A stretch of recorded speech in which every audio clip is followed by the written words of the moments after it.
I'm currently 21 and female, and this happened to me about 6 years ago when I was 15 years old. I live in a relatively small town where everyone knows everyone.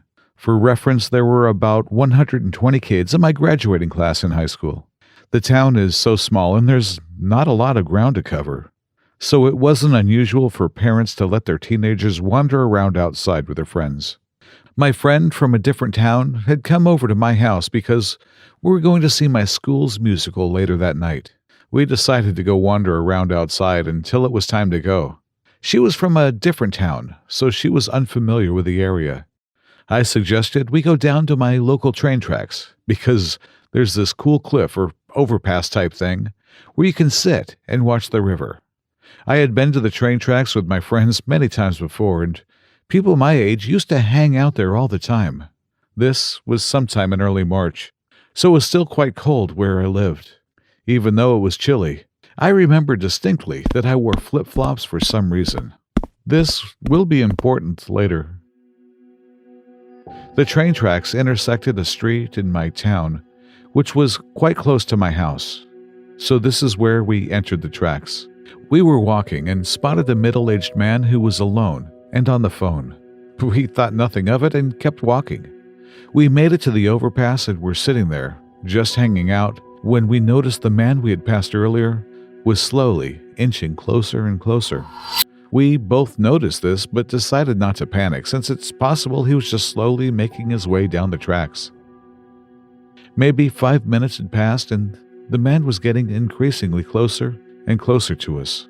At this point, we noticed that he's getting closer to us at an alarming rate. He's not continuously in motion. It's more like we noticed him standing still doing whatever. And then a minute later, he's standing still even closer to us than he was prior. Now, he's close enough that we can clearly make him out. He's within earshot and could easily get to us if that was his goal. My friend and I are starting to get nervous. We're two teenage girls in the middle of essentially the woods and no one around us other than this creepy man. I've watched a lot of investigation discovery in my day, so I think it's best to just try to promptly make my way out of there without creating chaos. I decided it would be a good idea to pull out my phone and pretend to talk to my mother as we begin walking back to the main road.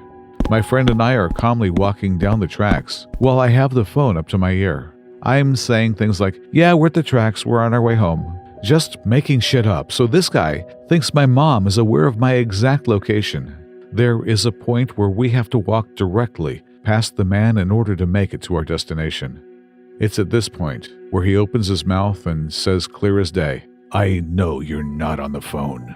At this point, my fight or flight kicks in, and I'm terrified. Up until this moment, the creepy man had not directly said or done anything to make us think he was a direct threat. The situation was uncomfortable enough that my friend and I thought we better head out. When the man said those words to me, I quickly realized that the perceived threat was both real and dangerous. As soon as my brain registered what he said, my friend and I both ran for our lives. I was never one to enjoy physical activity, let alone running, but I could have won an Olympic medal that day. I ran so fast that my flip-flop broke and ended up running barefoot on the gravel that lined the tracks. I was so scared that if I looked back, I would see him running after me. So I didn't. When I finally began running out of steam, I quickly looked back and saw the man standing right where we had left him. He didn't run after us, but I couldn't shake the fear of turning around and seeing him chasing me. When we finally made it to the main road, I quickly called my mom and told her what happened. She was conveniently driving down the exact road we were on and pulled up about 2 minutes later and took us home. My friend and I have never been so scared in our lives. I haven't been on those tracks since, and to this day, I still think about the man who knew I wasn't on the phone and what his intentions were that day. About 2 years ago, I moved into a new apartment. The walls were very thin, and because of the fire safety laws in my city, my bedroom had one window which led into the living room and none with outside access. The window will be important later. It was 3 bedrooms, one for me, one for the master tenant, and one spare, which at the time was rented out by a pretty friendly guy. Well, friendly guy had issues with his work visa and had to move back to Canada last minute, leaving us about 2 weeks to find another roommate. Our quickest and easiest option was Craigslist.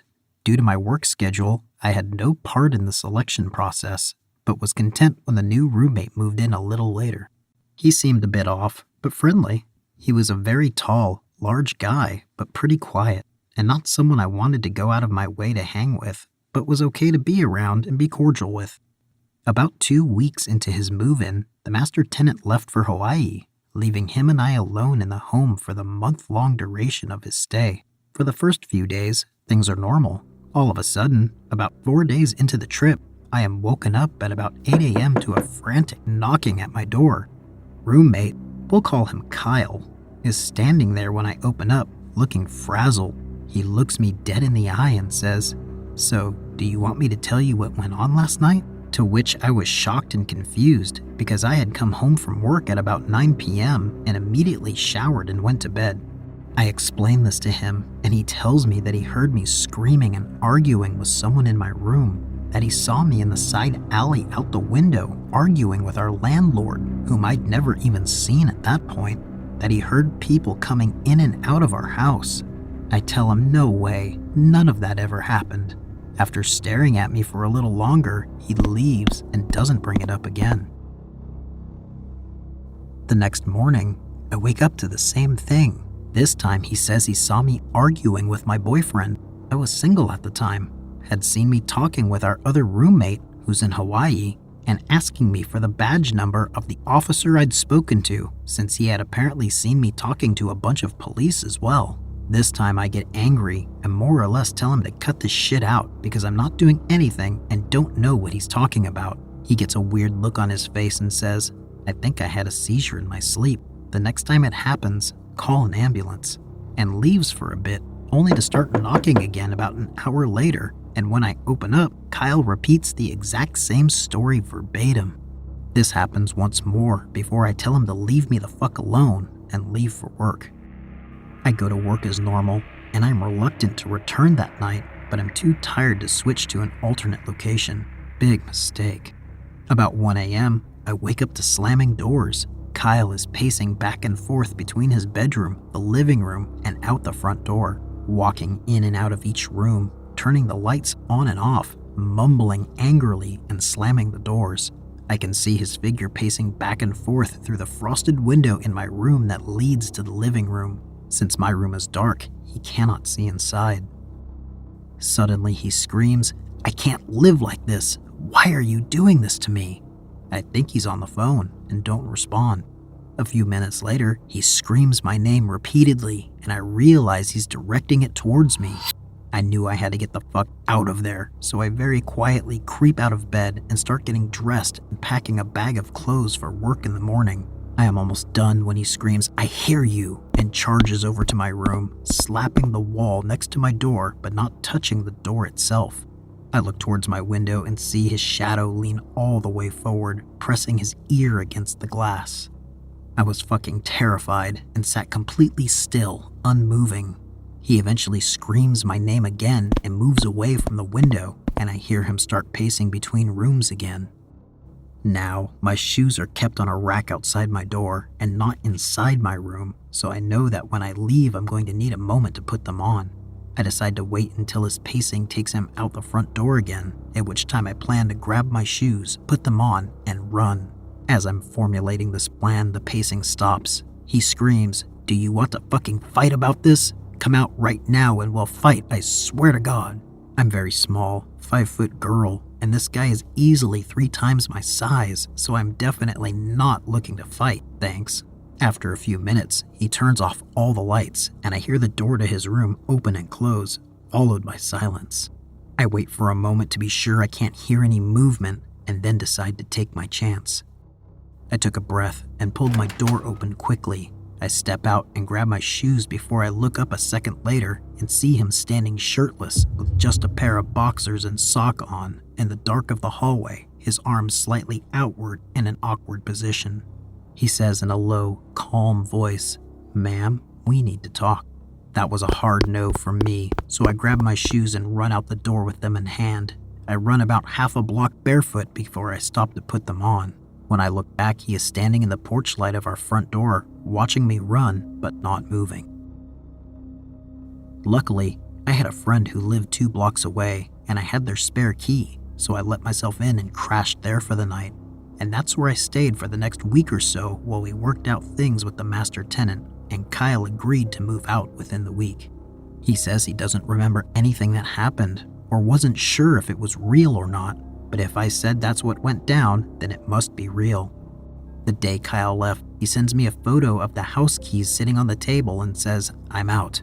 Nothing else. I take a friend over there with me to scout it and ensure that he has actually left. When we get there, we discover that not only had he left a ton of food and furniture, but he had ripped all of the fire alarms out of the ceilings. He had unscrewed and removed the deadbolt to the front door and left them lined up neatly on the front table. We then realized that my front door can only lock by using a key from the outside, and that it had been locked when we arrived, meaning Kyle still had a key. We called the locksmith immediately. Even after changing the locks, I was still terrified to stay there alone afterwards and never went to sleep at night without barricading the doors with chairs and other furniture. To this day, I still fear for his safety. He was obviously psychologically unstable, but also wonder what could have happened if I hadn't been as lucky as I was. Please, don't judge some of my incredibly stupid decisions of my creepy encounter. I was very young. So, when I was 15, my sister and I ran away from home. Dumb decision number 1. I was gone for a total of about 6 months. At some point, for about 2 weeks, we were living in a run-down motel. One night, while I was by myself, I was sitting on the stairs of the motel, flipping through a magazine. Stupid decision number 2. A grown man walks by me and starts to talk to me. He asks my name and why I am sitting outside. I asked him if he is a cop. Extremely stupid decision 3, since this shows him I do not want cops involved as I was a runaway. He asked, "Do I look like a cop?" He didn't. He said he had some alcohol in his room. He was willing to share if I'd like to come up and drink with him. At 15, to me, free alcohol sounded great. I said okay and went with him to his room. Stupid decision number 4. We got to his room and began drinking and talking a bit. I forget what I asked him, but at some point I asked him something that made him get out his ID and show it to me. Under his name, I noticed it had offender under his name in red. Warning bells went off, and I asked him what that meant. He replied, "What do you think it means?"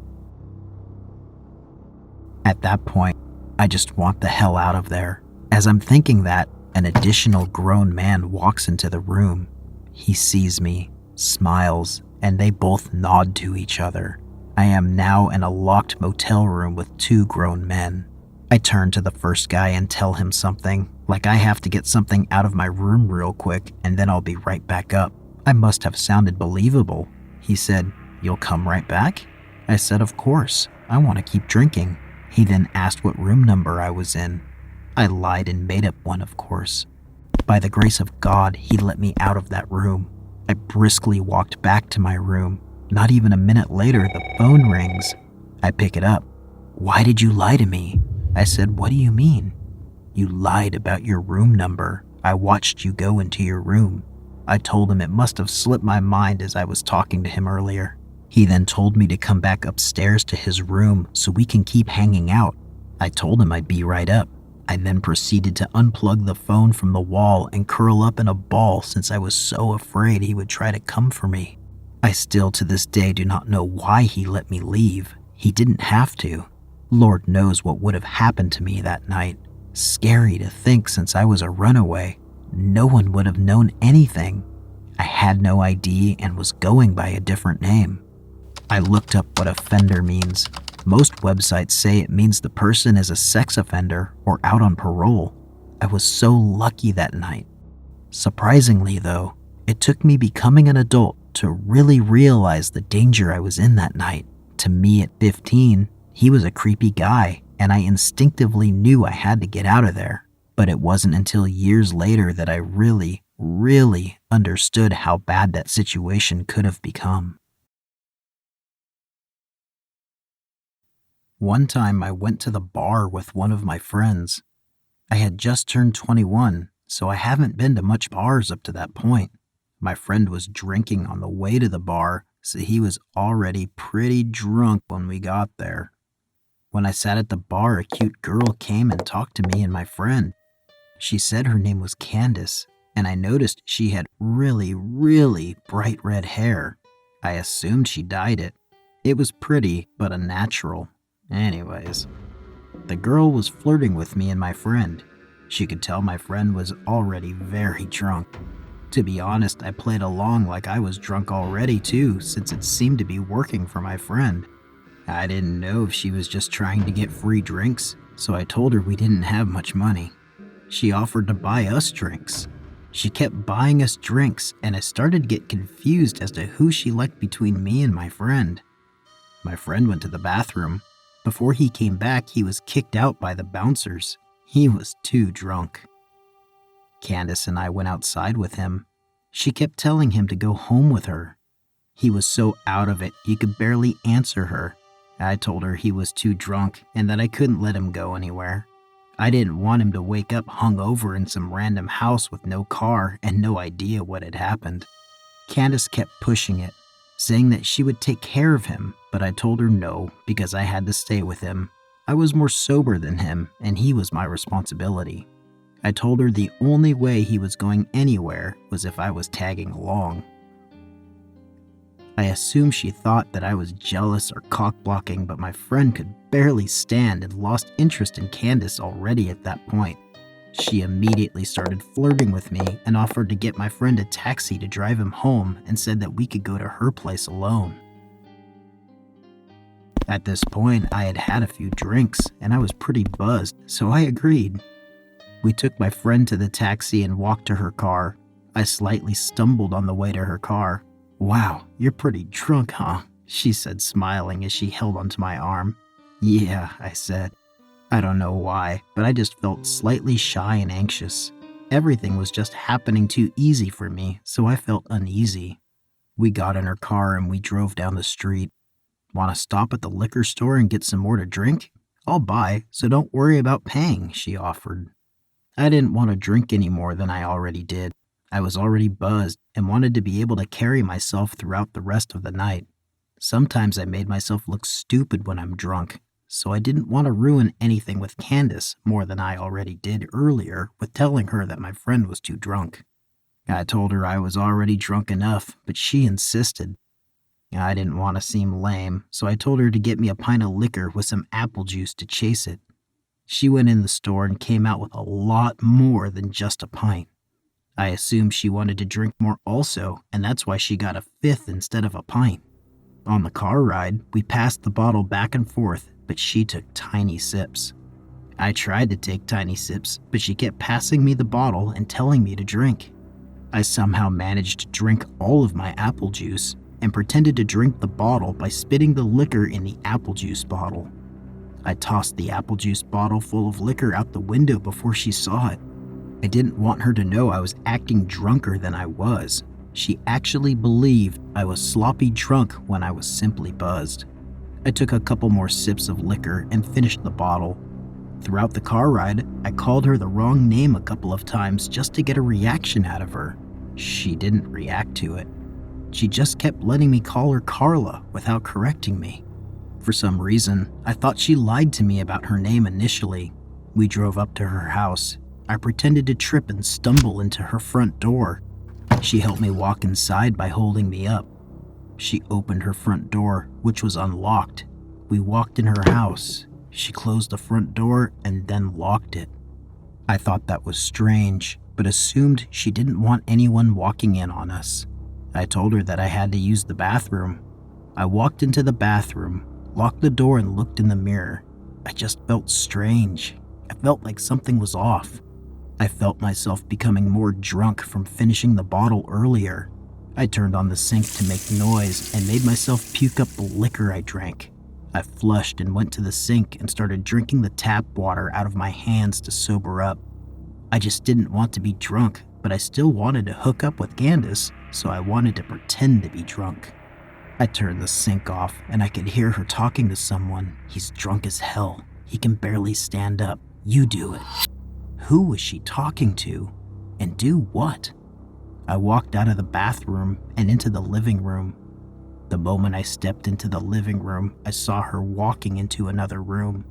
All I could see was the back of her head, that strange, very bright red hair go into another room. I didn't see her face or anything. I just saw her kind of walk fast into the room. The living room was pretty dark. "Hey, where are you going?" I slurred like I was drunk. She walked back into the dark living room and up to me. "Let's go in my room," she said. I looked at her bright red hair and then into her eyes. They were different. Her face was different. It was another girl with the same hair. That's when I realized it was another girl with the same wig on. It was a wig the whole time.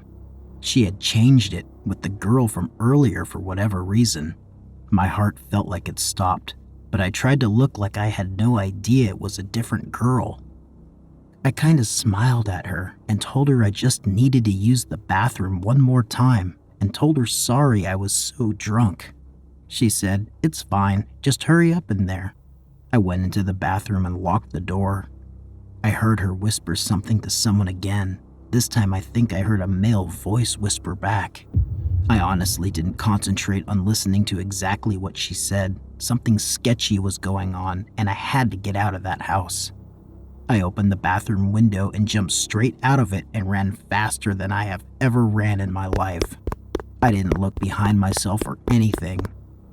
I just ran through the backyard, jumped the fence, ran through someone else's backyard, hit a road, and ran toward the main road. I kept running down the main road until I saw a 24-hour convenience store. I ran into the store and stood straight at the front of the store in front of the camera. I called a taxi and went home. I try to think what happened that night. What was she, or they, planning that night? Why did she tell me a fake name? Why was she trying to get my friend and I so drunk? I thought maybe a robbery, but she kept spending money on us. She kept buying us drinks and even paid for my friend's taxi cab.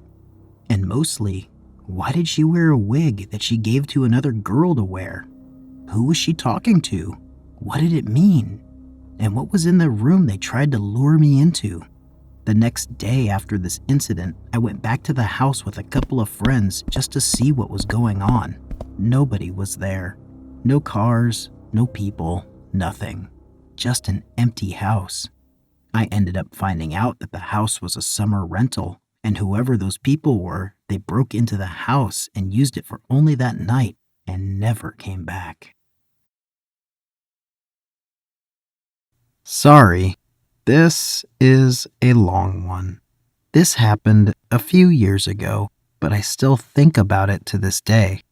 I was on holiday in a city on the other side of the country celebrating my 21st birthday with my best friend. We were having an amazing night out with a few too many drinks and ended up meeting two guys. Let's call them Andrew and Billy. They seemed like really cool guys, and we were into them, so when they asked us back to their hotel room, we said yes. Obviously, a silly idea, but we were young and drunk. Things were great on the way back to the hotel room. We were all laughing and having a great time. When we got to the hotel room, there were two other men there as well. Let's call them Ricky and JD, who were at least 10 to 15 years older than us. They gave us creepy vibes, but we brushed it off. We asked Andrew and Billy who these guys were, and they said they were their colleagues as they were in the city for work and the company paid for their rooms. So Andrew and Billy were in different rooms, but we were all partying in Andrew's room that he shared with Ricky. I got a little too drunk and my friend put me to bed. She said that she was going to Billy's room and asked if I would be okay with Andrew, and I said yes. Keep in mind my friend didn't have a phone either, So we basically had no way of getting in contact with each other. Another stupid thing, I know. So I'd been in the bed for a while with Andrew, just talking and chilling when he says, "I just have to pop out and I'll be right back." I assumed he meant just out of the bedroom, not out of the actual hotel room, but he left the hotel room to get something from Billy's hotel room. Anyway, I was just watching TV in the bed when the bedroom door opens, and I assumed it was Andrew, but my heart sank when it was Ricky, the weird colleague. He walked into the room and sat on the bed. Keep in mind, I'm very naked at this point, trying to cover myself up with a blanket. He said, "You do realize that everyone has left you alone in here, right? It's just you, all alone. No one is here, and no one can hear you," and continued edging closer and closer to me on the bed. At this point, I was completely speechless and absolutely terrified. I was completely frozen in fear, and I had no idea what to do. I tried to say something, but nothing came out. He definitely sensed my fear, and for some reason, he just got up and left. A sense of relief flooded me, and I felt silly for overreacting. That was until I heard JD, the other random colleague, shouting, "Get the fuck back in here! What are you doing? This isn't what we discussed. Get the fuck back in here and do what you were meant to do. Who gives a fuck about that whore? Just get back in there and do what you need to do." I ran to the bathroom and locked myself in because I was so scared. But there was no way out, and the only way out of the hotel room was through the front door, and I had to walk past Ricky and JD to get there. I was just so terrified. I had a million thoughts rushing through my head, and I had no idea what to do, but I knew I had to escape. I decided my only option was to just leave the room and be ready to defend myself if things were to go pear-shaped. I threw my clothes on and grabbed my shoes. I opened the door, and Ricky and JD were sitting on a couch close to the bedroom door. JD said, "Hey, sexy, where are you going in such a rush? Come and join us. Come here right now." I said, "No thanks," and ran to the front door and ripped it open. When I got out, I was so relieved, but I was still in a random hotel in a random city with no way to contact my friend. But I thought my best option was to go to the hotel lobby and just wait. As I was walking, I heard two men yelling down the hall, "Where are you? We know you aren't too far away. Come back and join us. You know you want to." It was Ricky and JD. I was absolutely fucking terrified by this point. I began sprinting to the elevator. I could hear them gaining on me. I never knew I could run so fast, but I just continued and didn't look back. I felt like I was running forever until I reached the end of the corridor and my worst nightmare had come true. I missed the turn off of the elevator. Fucking idiot. So I had to turn and run back towards where I could hear Ricky and JD still yelling down the hallway. I found the elevator and got in. I could hear their voices getting louder and louder, and I didn't want to imagine what would happen if they got into the elevator with me. The door finally closed after what felt like a lifetime. I thought I would go down to the lobby and just wait there, because at least there would be people there, so there would be some form of safety. I got to the lobby and realized that there was no one in sight. No one at all, not even behind the desk. I sat on a couch and didn't know what to do with myself. I was absolutely terrified that Ricky and JD would come to the lobby. Then I heard the elevator ding and the door open. My heart dropped, but it was Andrew. I told him what had happened, and he was outraged that his colleagues did that, and he took me to where my best friend was. Everything turned out fine, but it could have been a lot worse. So Ricky and JD, let's never meet again. I work at a family-owned restaurant, and this incident happened just 5 months ago. My day starts at 3 in the morning, and the way we work here in the Philippines, the early birds get the early customers. The first task on my routine is to sweep the place, followed by wiping the tables as the cook goes on about her business. At 4, the usual patrons are already there buying food for takeouts with some eating in before they go to work. I remember it being Thursday, when this unfamiliar face walked in the property and just pointed out what he wanted to eat without saying a word. I was already starting to have a bad feeling then. He just didn't look right. Despite it, though, I gave him the benefit of the doubt since he handed me his money before occupying the nearby seat. Money in our country usually smelled of fish, as most of us made a living from the sea, but the smell of what I held in my hand that time smelled of something stronger, something like blood. As I didn't want to be disrespectful and cost the restaurant its early income, I took the money in the back, sprayed it with alcohol as I did my hands before placing it inside the register.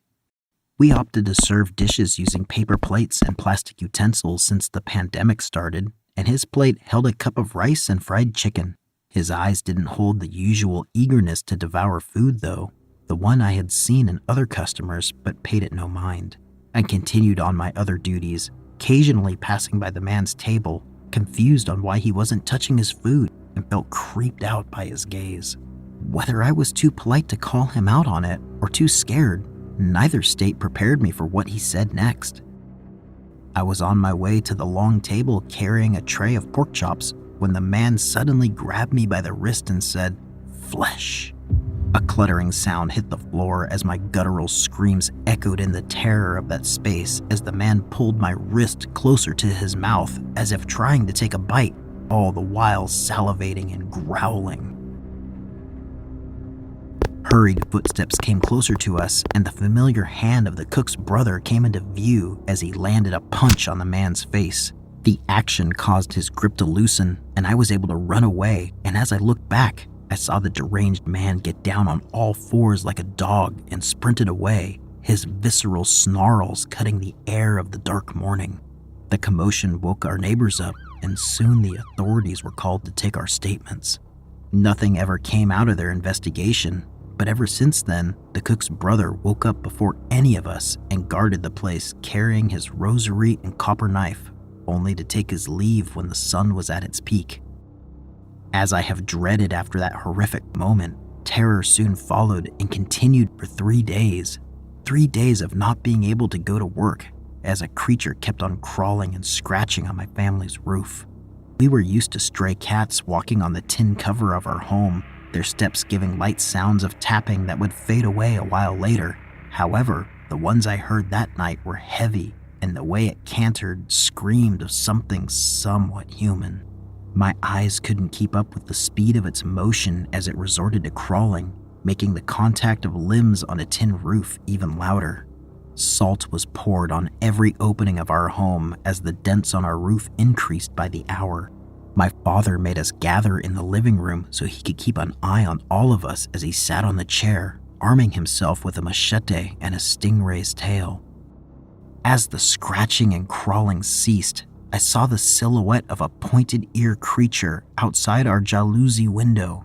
The ebony form got closer and closer, raised its arms, and brought it down the parallel glass as its sharp fingernails made a screeching noise. Shaking hands could only cover my ears as the rest of my family members, save for my father, trembled in fear of the thing that hungered for me. I didn't know what prompted me to grab the stingray from my father's grasp, but as soon as I did, I slashed it at the window and saw the shadow move away in a startling motion. It was then that my father opened the door, to which I followed, making sure to lock it behind us before making our way to where the creature was. Curses after curses left my father's mouth, threatening the thing with a voice that boomed like thunder. Our eyes scanned the surroundings and saw a man-like form crouching in the nearby tall grass, its head jerking up and down as it sniffed the cold air of the dark night. The face of it almost resembled a bat, a rabid one, that is, while the skin was coated in an oil-like substance, making the thick hair covering it shine under the moonlight. Its fangs chattered uncontrollably as if hunger was making it so, and in that moment, all those tales of monsters amongst men from my grandparents came rushing back to me. Burning red eyes soon found ours as my father inched closer, raising his machete in a defensive manner as he shouted in an angry tone, "Tistingang bo lang balik di liwat Bilasting Eloi Mo Ke Pati Ulo Sang Pamalia Mo Utondo Ko, which translates to, just try to come back here, you son of a bitch, because I will behead your family members as well. The creature growled and heaved, its saliva dropping in liberty on the soil before disappearing in the vastness of the grass, leaving an animalistic bellow in its wake. Sleep never found me that night, or for the next 4 months that came after. Every sound on my roof at the might of the moon is enough to make me retreat into a fetal position with copious amounts of salt and a stingray tail in my hand. If you wanted a logical explanation, we'd tell you that it was a man with an unsound mind that just happens to cross our path. If you ask the elderlies in our place, though, they'd tell you tales about monsters wearing human skin and how they'd hunted them and how they'll keep hunting us. Hey everyone. So, I'm a guy from the UK. I live in a town in Wales, albeit not the little villages most people imagine. My town is a popular holiday destination along the coast of Wales. This isn't overly relevant to the story, but I just thought I would give everyone some context. I did actually post this story on a separate Reddit account several years ago, in a different subreddit. However, I highly exaggerated it for the sake of story. And this was a creative writing subreddit, I believe. I can't fully remember. I just remember the story I told wasn't totally honest. So, if you think you've read something similar before, then you probably have. This is the full truth of what happened, and is likely way less exciting than the original story, but oh well. So it started when I was around 15 years old, so about 8 years ago. I was dating a girl from about 2 towns over. I would usually get the train to hers and back. However, this one night, her family weren't supposed to be home, and we were kind of being watched by her brother, who was about 19-20 and was pretty chill. The plan was to stay the night. We were up late playing on the Wii, but her parents unexpectedly came home. I never got along with her mother, and the whole thing got kind of heated and I was kicked out of the house and told I couldn't stay over. It was about 2 a.m, and I didn't want to call my own parents in worry of waking them up. My mother is a very strict woman. So I began the long trudge home. It was roughly about an hour and a quarter worth of walking, so I was expecting to be home by around 4:30. So I walked along the weird concrete bit just above the beach, not sure what it's called, and I stopped after about half an hour of walking, as there is a public toilet which is kind of run down, but also open 24 hours, and I was desperate. I was expecting it to be empty, or just have a homeless dude sleeping in it. But I was wrong. There was a guy using the urinal. This guy looked to be in his mid to late 50s maybe. A little on the overweight side, but not extremely. He had grey, messy-ish hair, but other than that, he looked pretty normal. He definitely didn't look homeless. I remember he made a quick joke about something, but I don't remember what. I politely laughed, did my business, and left. After about another 15 minutes of walking, the weather had gotten pretty bad, started to rain heavy, and the wind was picking up. I seem to remember this was around November time, so it was pretty cold. Anyways, so I'm walking, and a car drives by, beeps, and pulls over just in front of me. I had assumed it was someone I know, but couldn't think who.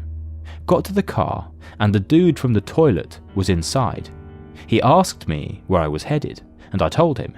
He said that was a long walk, and I couldn't be expected to walk all that way in this weather, and he offered me a lift.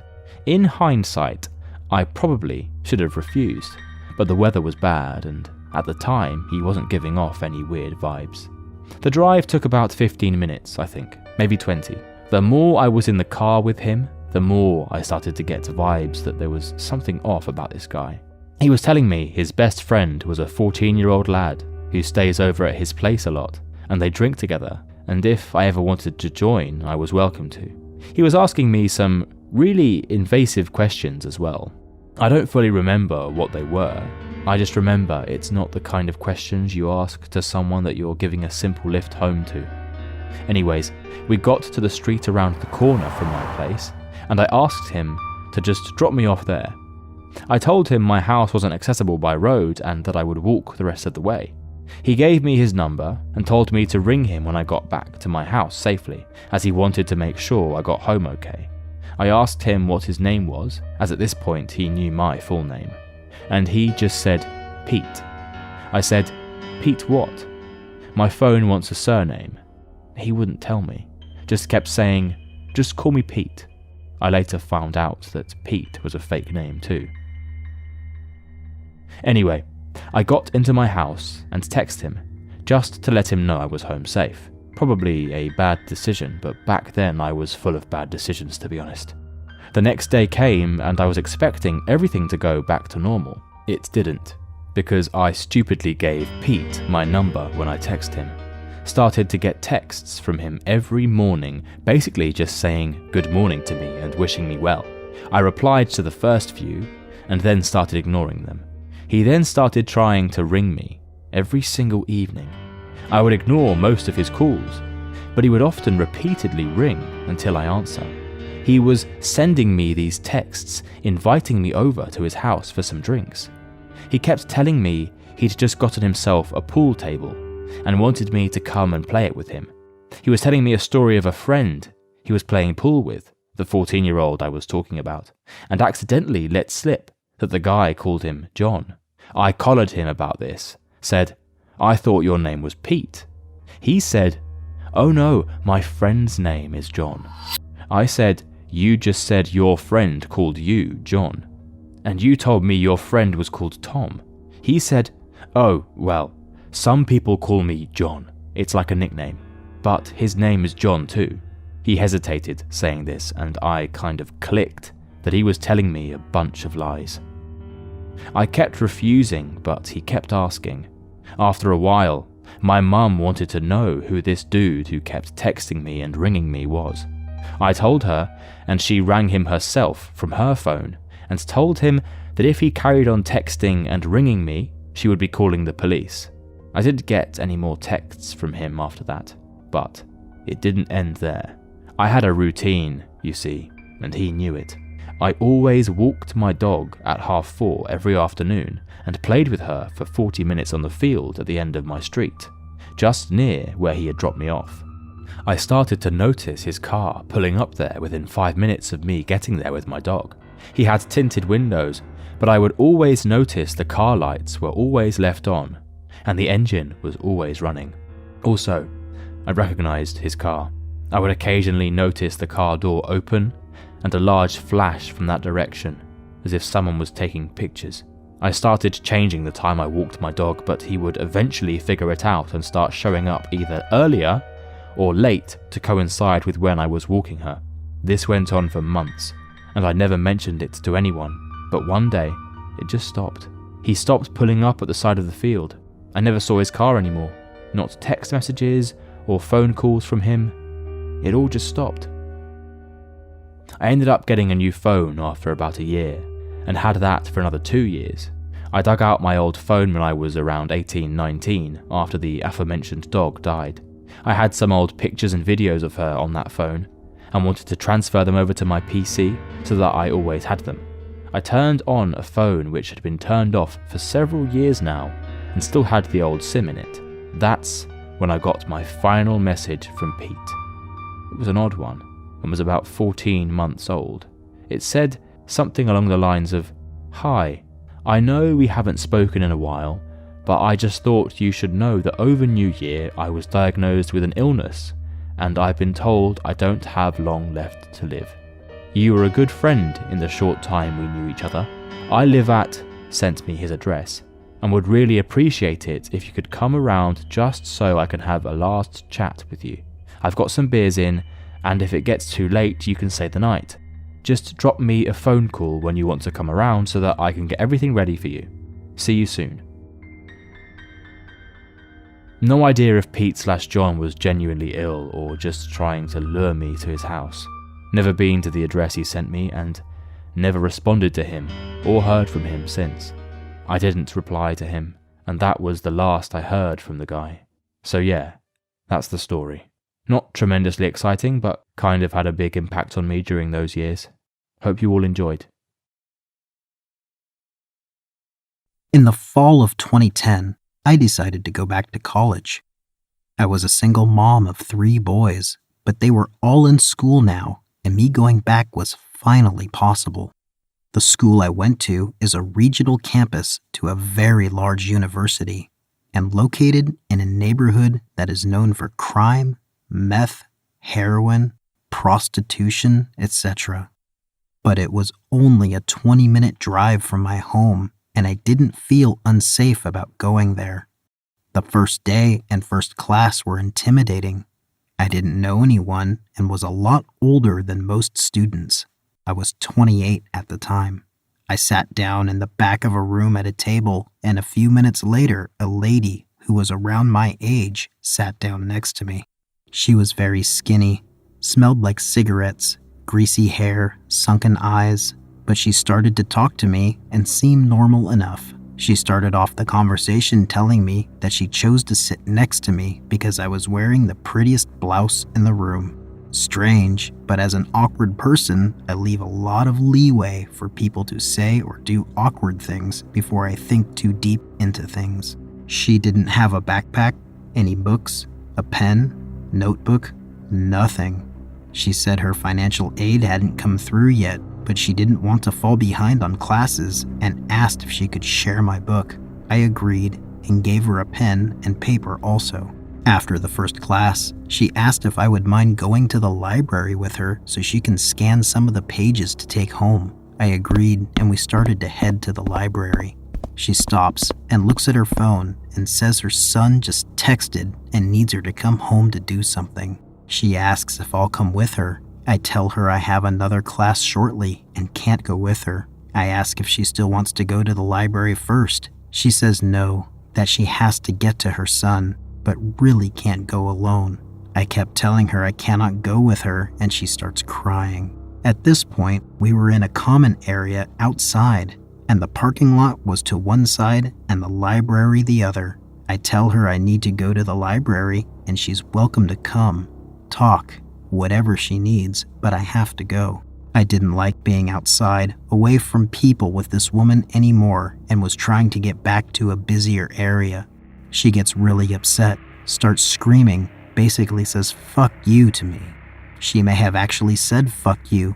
I can't remember how the interaction went exactly because I was frozen in confusion by how quickly she transitioned from friendly, then to crying and scared, into now screaming in my face a slew of hateful, angry things. I turn around to start walking to the library and called my friend so that I would have someone aware if this lady tried anything more than just screaming. I get to the library vestibule and watch her through the glass doors. She is standing at the parking lot, then a car pulls up with a man in it and is obviously upset with the woman. They're arguing, but I can't hear them from inside the vestibule. Eventually, she gets in the car and leaves with him. The next day, I was dreading class because I didn't know what this woman's attitude would be that day. But she wasn't there the next day. In the end, she never came back to class. I didn't know her name or at the time how to look at a class roster, but looking back, I'm fairly certain she was not enrolled at the school at all and for whatever reason was trying to get me to leave with her. I wish I knew her intentions, but at the same time, am glad I never had to find out. In June last year, Alan moved into the shared house I live in. I had bad vibes early on, but decided I was paranoid and this guy was new and probably felt awkward and lonely, especially with COVID going on. Sometime later, Alan wanted to have drinks in his room. I figured I should be able to feel safe in my own house, and that if anything were to happen, that would be on him, not me, because I don't believe in victim blaming. Things were fine at first, but as he got drunker, Alan started leaning over me, sitting uncomfortably close, putting me on camera while he video called his brother and repeatedly calling me beautiful. I shied away from him touching me, but he didn't take the hint and went as far as pulling me up by my wrists to dance with him after I'd politely said no a few times. After that, I left while Alan was in the bathroom, and I told my housemate, Kian, downstairs what had happened. He responded by telling me to go to my room and let him know if Alan tried to force entry, but he also said that it was my fault for going in there. Alan found me downstairs and tried convincing me to come back. He asked what I wanted, and I politely said I needed him to back off. Somehow, Alan left the conversation still assuming I was going back to his room, and when I didn't, he knocked my door and phoned me 3 times. After this, I felt awkward around Alan and generally avoided him until he confronted me in the kitchen, saying that it wasn't nice to report him to our landlord. The report turned out to be from Kian about an unrelated incident. I was honest with Alan about the reason for my discomfort, but explained that I didn't report him. Instead of being apologetic, Alan went on to say how many girls he had had in his life, what a great person he was, and how me saying I felt uncomfortable made him uncomfortable. We left the conversation on a civil note, but after repeated occasions where he forcibly hugged me after being told no, I made it clear that we were not friends. Fast forward a few months, and Sophie moved into the house. Like me, she was friendly to Alan until his behaviour became a problem. There were multiple complaints from various housemates over the course of a few months due to Alan being noisy at all hours, smoking cigarettes and weed in the house, and being harassing and threatening. Alan assumed it was me reporting him because of our issues. One day, he came up to me while I was making dinner and said, "If you report me to the landlord again, I will be the craziest man you've ever seen." And he developed a habit of standing outside my door talking to Sophie about me, calling me a bastard, dickhead, ugly, to name a few. One day, Sophie sent me an audio recording where Alan shouted, "Anyone who reports me to the landlord will die in the name of Jesus." Me and Sophie genuinely started to feel under threat after this and shared our concerns with the landlord, who then told the police, who said they could not do anything at this point. Our landlady served an eviction notice due to unpaid rent and antisocial behaviour, but due to COVID, he was given 6 months to leave. He has been given a shorter notice recently due to his behaviour escalating. Alan accuses Sophie of banging on his wall and then spends hours shouting in his room or the hallway saying that she is a witch and that we will all die by the sword of Jesus. He does not listen when any of us try to reason with him. The police arrested Alan recently on charges of stalking and harassment with a woman outside the house, but he was released on bail that evening and is still out on bail. The police have been contacted and called out multiple times by us due to threatening or antisocial behaviour, and Alan has called the police and ambulance out multiple times himself for no good reason, and has then just ranted to them. There doesn't seem to have been any consequences for this, and they quickly leave on most occasions. There have been many more incidents with Alan than this post describes, including him attempting to get a job at my workplace. It is very clear to all of us involved that Alan has mental health issues and is very deluded. It also seems likely that he is an alcoholic because he is drunk regularly, smells of alcohol, and goes out almost daily to buy drinks. Emergency services don't appear to take the situation very seriously, and Alan's behaviour doesn't improve after they visit. Alan is due to be evicted next week, but I know that he won't go willingly, and it could take a while for him to go. I am also due to move out soon, but I've had almost a year of his shit, and while I believe most of his threats and behaviour to be a childish way of letting off steam, there is no telling how far a person like him will go to protect their delusions. This story took place in 2012. I moved out on my own for the first time about 2 hours away from my parents in order to go to college. Within the first few weeks of being there, a random guy stopped me on campus and asked me out. I'm a very shy and very introverted person. This had never happened to me before. I said yes. We exchanged phone numbers and we went our separate ways.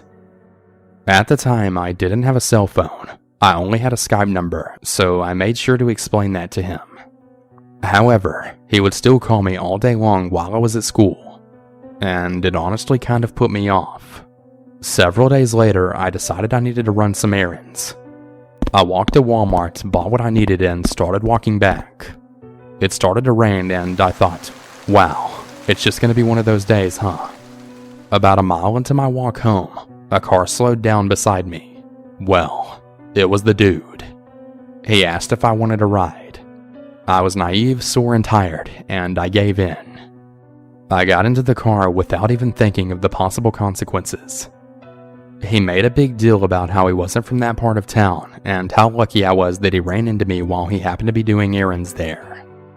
He drove me to my place, and he asked if I wanted to go to lunch and a movie with him after I put up my stuff.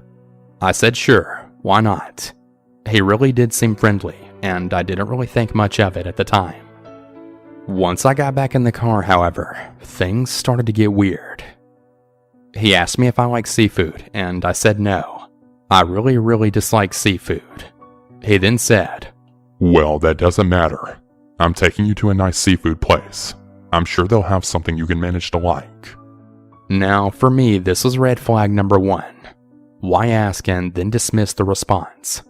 Why say that my opinion doesn't matter? However, I come from a very narcissistic home, so I thought that maybe I was just reading too much into it. He then started asking me questions about my major, my friends, my hobbies, all the normal stuff.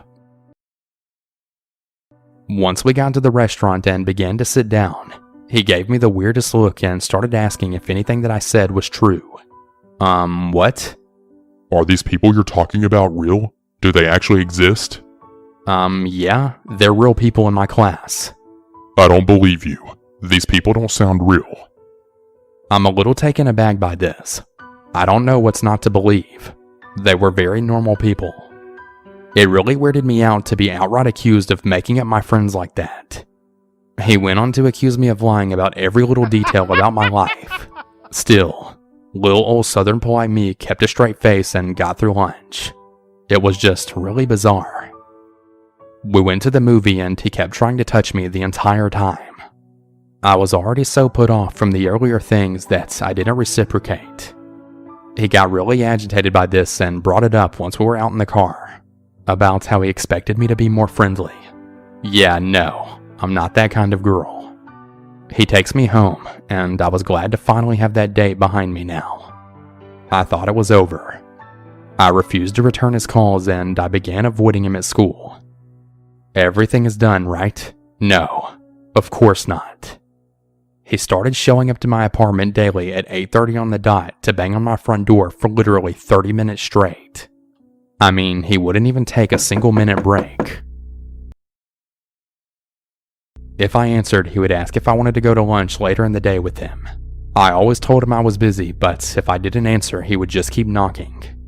At the time, I didn't have a car, and I literally walked everywhere that I went. I started noticing him driving past me several times when I'd walk to places. He kept offering me rides, to which I'd always say no thank you. He also kept calling me every day. This went on for about 2 months. All in all, I'd say I'm pretty lucky that it never really escalated anything beyond this, and that it finally stopped after the 2 months. However, it was really creepy at the time.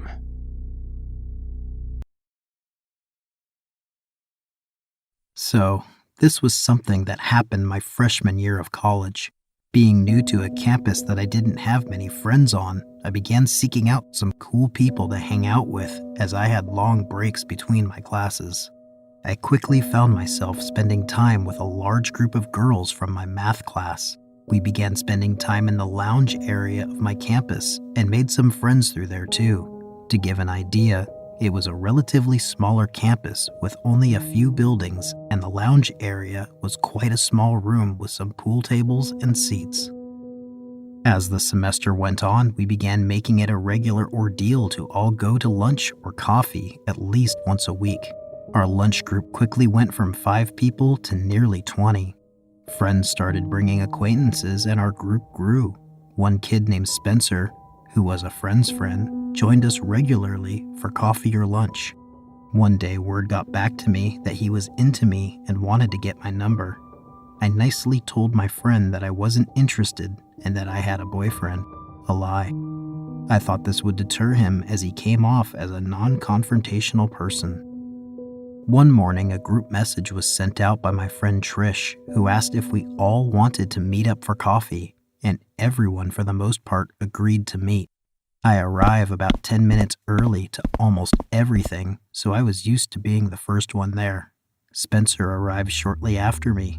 He sat down next to me and I exchanged a friendly good morning and a smile. Slowly the time passed and no one else showed up. We sat awkwardly for about 15 minutes and finally he spoke up and said, "This is a surprise date. I planned it. I think it's important to mention I'm pretty hot-headed and I don't like being lied to." I got up from the chair, gathered my things, and left without a word. The next couple of weeks went by without a word from Spencer. I thought that maybe he had gotten the hint that I wasn't interested. Soon, though, he started showing up at the same time that I worked out at the school gym. I didn't think much of it because our schedules were pretty similar, so like myself, I just assumed this was the only time he had to work out. Soon it went from being there at the same time to him following me around the gym. Whatever machine I was using, he was conveniently at the one right next to me, lifting lightweight and staring. I had some friends that worked the front desk of the gym, so I mentioned it to them and they said they'd take care of it if it got out of hand. One day, I was squatting at the gym and mid-rep, he walked up, pulled my headphone out and proceeded to tell me my form was off and grabbed my waist. I racked my bar and turned around angrily telling him, "Don't fucking touch me." He apologized and proceeded to ask me out once again. I told him I wasn't interested and had a boyfriend anyways. I didn't.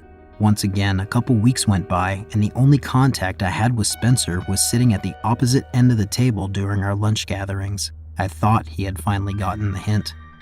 Then one day at the gym, I was walking down the hallway to the girls' locker room when he walked up behind me and put both hands on either side of the wall behind my head. He said, "I know you feel the connection. I do. Why don't you let me take you out?" I quickly yelled for my friend Chris, who worked the gym's front desk. Keep in mind, Chris is very large, 6'3", and extremely fit, whereas Spencer is 5'7", and well, wasn't fit. Chris quickly walked around the corner to see what was happening and came running down the hall yelling at Spencer. He was then banned from the gym and not allowed back in. One night I get a text message from a random number stating that it's Spencer and he wanted to apologize for what happened at the gym. I told him what he did wasn't okay and that I wasn't interested in him and I'd like for him to leave me alone from now on. He apologized again, and again I didn't hear anything else. Thinking that was the last time, I blocked his number. All was well until one day when I came home from work to a bouquet of white lilies sitting on my doorstep.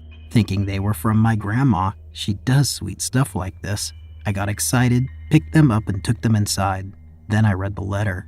It was unsigned and just said, "I love watching you." I frantically started calling and texting friends thinking this was a sick joke as they knew about how creepy Spencer had been. I got concerned answers and honest no's from every single one. I panicked, threw the flowers out, and made sure to lock my door.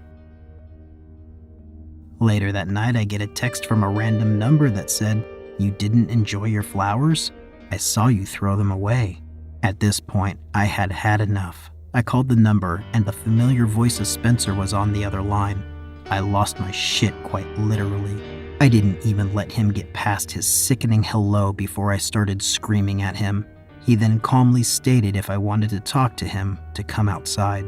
I looked out my window and there he was, standing right in front of my house, smiling. I called the cops and when they showed up, they detained him and I got a restraining order placed on him. The cops then contacted me a couple days later to let me know he has more than one restraining order placed for the same behavior. 10, including mine to be exact. I had late classes the semester after this and called campus police to walk me to my car every night after this because I was terrified he would show up again.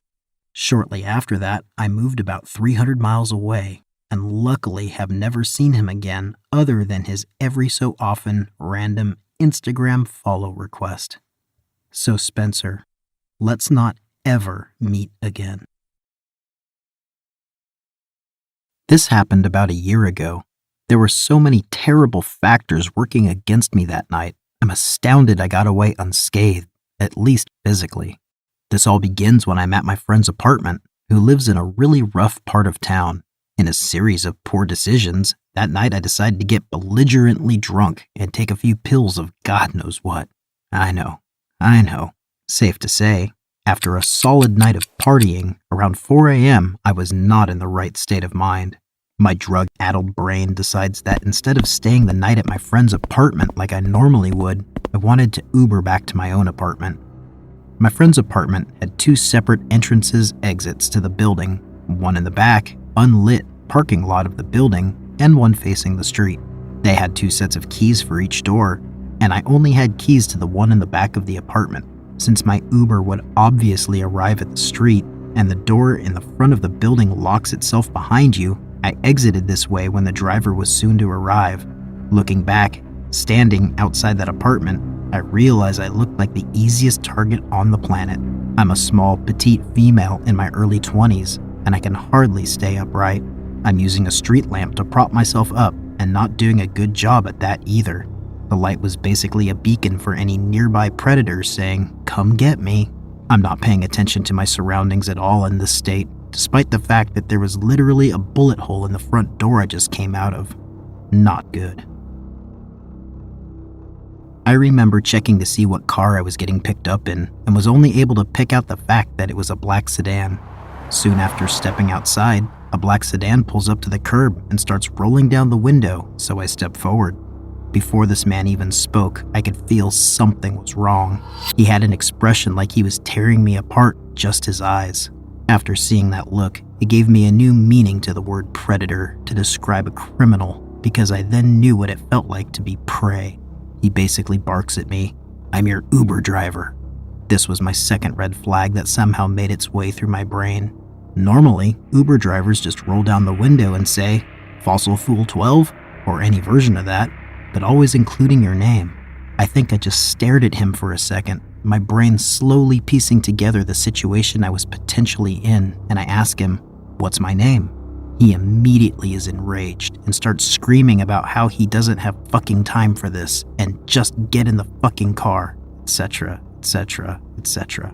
I don't think I've ever sobered up so fast in my life. I'm completely panicking. Obviously, this wasn't my Uber. Quickly checking the license plate, I immediately see it's not a match. Meanwhile, this guy is still screaming at me, and I have absolutely no idea what to do. If I bolt in either direction, this guy could easily outrun me or have a weapon.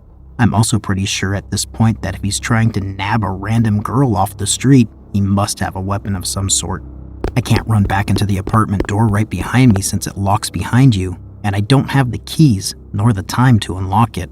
Running towards the back door would do nothing as well, as he's idling right by the mouth of the driveway towards the back parking lot, and again, I would have to take the time to find the right keys and get in. If I screamed, I'm not exactly in the type of neighborhood where someone would try to be a vigilante, and I can still hear the music radiating from my friend's third-floor apartment. I knew they wouldn't hear me. Also, it's 4 a.m. and absolutely no one is around. People talk a lot on this sub about how they either sprint into action or freeze, but I felt incapable of doing either. It was the absolute worst feeling I've ever felt in my life. Everything in me wanted to run, but I felt that if I did, it would be the end of me. But if I kept standing there, staring in shock at this screaming man, the result would be the same. From when he started screaming at me to this point, I'm guessing only 20 seconds has passed by. Just as he's looking like he's getting ready to get out of the car, another black sedan pulls up right behind him. Checking the license plate as quickly as I can, I realize it's my actual Uber and make a full sprint to the car, really only like 6 steps, and throw myself in, screaming at my real Uber driver, "What's my name?" The poor dude looks terrified but responds with my name quickly, to which I reply, "Get me the fuck out of here, that man is trying to kidnap me." If I was in this Uber driver's position, I think I would be too shocked to react as quickly as he did, but my dude flew out of there, offered to call the cops for me, which I declined and now regret, and then walked me to the front door of my apartment, ensuring I got inside safely. Truly an incredible human being. You can rest easy knowing he got the fattest tip in my college student bank account would allow for, although he deserved much, much more. So, to the man who ruined my sense of security and caused countless anxiety attacks when out in public for months, let's not meet. P.S. Although it took a while, I'm doing great now. Stay safe, y'all. One night in November of 2017, when I was 22 years old, my mom and I went grocery shopping. While standing in the bakery section, my mom and I ran into my aunt, and the three of us stood there and chit-chatted for a while. I had been feeling generally uneasy around this time because I'd been recently binge-watching a lot of YouTube videos about true crime and creepy encounters. Shout out to Criminally Listed and Mr. Nightmare. I was having trouble sleeping, and I had been getting scared when I was home alone and heard the tiniest noises. Due to this uneasiness, or paranoia, I guess, I was very alert and on edge in the bakery at my grocery store. I stood with my back to the bagels and kept an eye on everyone walking past us as my mom and aunt shared stories. Nobody seemed suspicious until I caught the eye of a prematurely balding man. He looked like your average mid-30s, brawny, neckbeard, nice guy. I remember thinking to myself, God, he's kind of creepy looking, isn't he? As he walked through the produce section into the bakery. But then I started to feel bad. Chill out. You're being way too judgmental, I told myself, going so far as to even smile at him out of sheer guilt. He's probably staring at you because you're staring at him. He's just glancing on his way by. He's going to forget about you the second he takes his eyes off you, right? Wrong. I completely forgot about this experience for a few blissfully ignorant months. Then in January, I received a messenger request from an old friend I'd lost touch with. My long-lost friend was the first of many to reach out, saying that there was a lot of buzz on Facebook about a local sex offender who had been taking pictures of young women with hair he deemed pretty, some in their 20s like me, some well below the age of 18, and posting them on a picture sharing site. I don't know exactly how, but his online albums stocked with, and I am not exaggerating, thousands of these pictures had been found, and a bunch of screenshots were being plastered all over Facebook to raise awareness. My old friend saw a few pictures of me standing against the bagels, flanked by my mother and my aunt, my long hair hanging down in the post-French braid waves. I felt sick to my stomach when I saw the screenshots. I told my family about what I'd just found out, and my brother immediately called the police to report it. As he was talking to an officer, I received more screenshots, this time of the creep's sex offender registry page. He was the man from the grocery store, the man I was initially unnerved by, the man I felt guilty about, the man I smiled at. When my brother got off the phone with the police, he told us that they had been flooded with reports all night. While sympathetic, the policeman my brother spoke to said there was nothing they could do as the creep was legally within his rights to take those pictures of us out in public. The man was allegedly assaulted outside of a convenience store the night his pictures were discovered, before he even realized he had been exposed, and he has since been arrested for possession of child porn in an unrelated case. Fun fact, my brother had actually been aware of this guy long before, as he was apparently infamous on the net for being a sketchy white dude who was obsessed with Asian women, had a hair fetish, and oh, yeah, was a convicted sex offender. So, as they say, creepy photographer, let's not meet. I worked as a flight attendant for a few years when I decided to take an extended sabbatical from college. There were a handful of L&M situations I encountered, but one in particular still makes my skin crawl more than any other. I was born and raised in Texas, but had moved to New York when I was 21, so when I found out at the beginning of a week-long trip that I'd have a couple of overnights in Austin, I was super excited to go to my home state for a few days. My brother lived just north of the city, and we planned to hang out and go to dinner the night I arrived when he got off of work. And the following day, we were going to meet up with our dad, who lived about an hour away.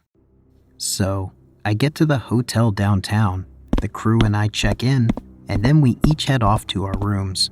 Short elevator ride, and I get to mine, where not even 5 minutes later, there's a loud, hard knock on the door.